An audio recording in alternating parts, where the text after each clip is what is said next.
পারছি না পারছি না পারছি না, না পারছি সংসার চালাতে আর না পারছি সংসারে কোনো কর্তব্য পালন করতে।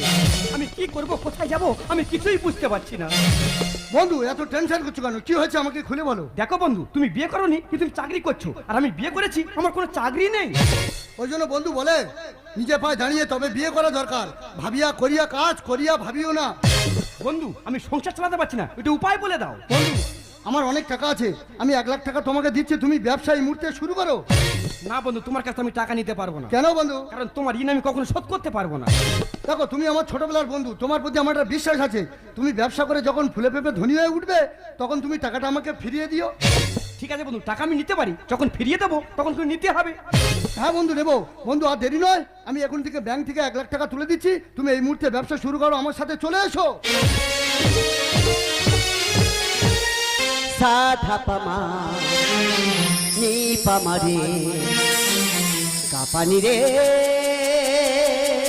মা রে নি সা সা রে সা নি ধা নি দা পা মা পা মা গা সা গা পা নি ধা পা মা গা রে গা পা মা। আমার হৃদয় হয়ে গেছে পাশা, আমার হৃদয় হয়ে গেছে পাশা। ও সুবারি ঝড় আমারি অন্তর, ও সুবারি ঝড় আমারি অন্তর মেরেছে মরো ভেদিবা। আমার হৃদয় হয়ে গেছে পাশা, আমার হৃদয় হয়ে গেছে পাশা। ওগো ভগবান, আজ আমি সর্বশান্ত। আমার ছেলেটা দেখতে দেখতে 5 বছর বয়স হয়ে গেল, কিন্তু এখন মা ডাক শুনিনি। আজ আবার বলে দিয়েছে নার্সিংহোম থেকে 5 লাখ টাকা না দিলে আমার ছেলে অপারেশন করবে না। আর বলো না প্রভু, আমি এখন কি করব, আরে কোথায় যাব? তুমি বলে দাও প্রভু, তুমি বলে দাও। বাড়িতে কেউ আছো? কে তুমি? আমি যে ভিক্ষুক, কতদিন কিছু খাইনি। দাও না কিছু খেতে, ক্ষুধার জ্বালা যে সহ্য করতে পারছি না, দাও না কিছু খেতে আমায়।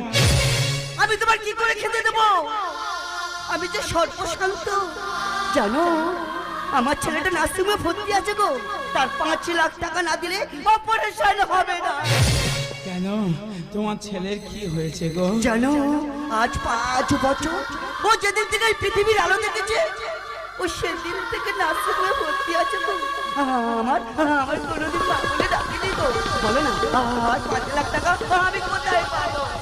চিন্তা করছিস কেন রে মা? এখন তো তোর বাড়িটা বেঁচে আছে। না, এসব কি বলছো কি?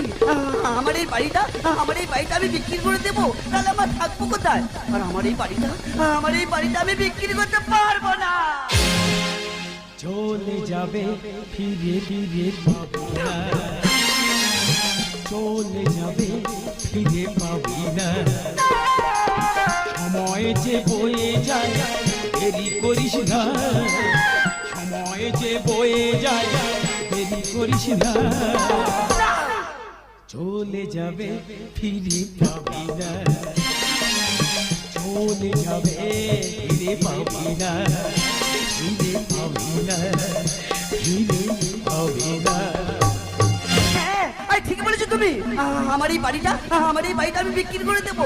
আমার ছেলের জন্য আমি সবকিছু করতে পারবো। কিন্তু এই সময় আমার বাড়িটা কিনবে কে? আমি কিনবো। হ্যাঁ রে মা, কেন ভিক্ষুক বলে ভরসা পাচ্ছিস না? এনে আমি তোকে 5 লাখ টাকা দিচ্ছি, এই টাকাটা নিয়ে তুই চলে যা, গিয়ে তোর সন্তানকে বাঁচিয়ে ফিরে আন। তবে মনে রাখিস, বাড়িতে ফিরে এসে বাড়িটা আমার নামে লিখে দিবি।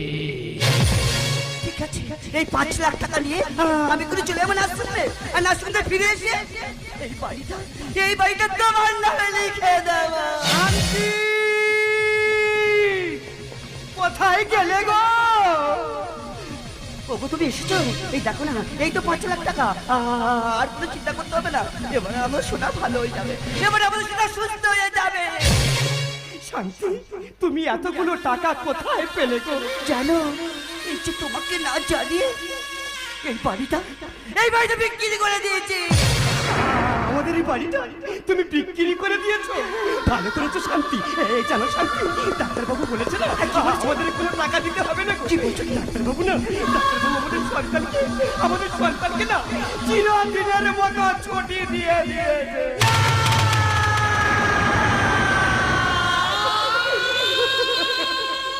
এই শান্তি, এই খোকাকে কোলে নাও না শান্তি, কোলে নাও না।